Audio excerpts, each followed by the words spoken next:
these all African countries. Here are some facts about kids in my hometown, which translate to several others. We are born with nothing on us, bar God's luck and blessings from our parents. It's not an easy journey to grow up in such a town, but whether born in slums or marked urban areas, we thrive.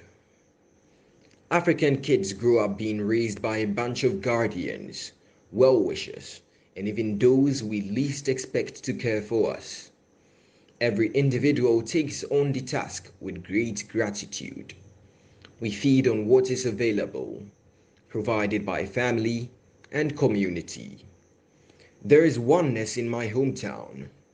There is love in Africa.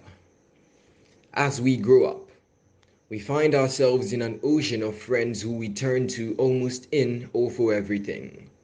With them we try the unthinkable, the illegal, and surprisingly, we sometimes do the right thing at the right time.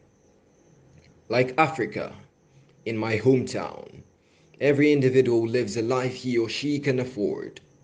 Many of us see trends in this and wish to be part, but the bridge between is far for us to join. We end up enjoying in our possible ways, however different they may be. Then, we all gather together, each having another's back in times of trouble.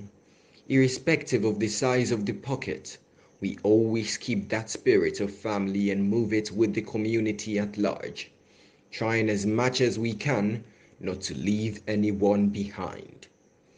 There is unity in my hometown. There is brotherhood in Africa.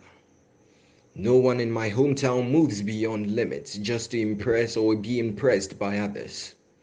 Many of us know our weaknesses, but we use them to find better lives for ourselves and the future generations at large. In short, we are a small society with a humble way of living a lifestyle one can afford, holding hands whenever need be, keeping the unity alive and active. So should my hometown stay. So should Africa always be.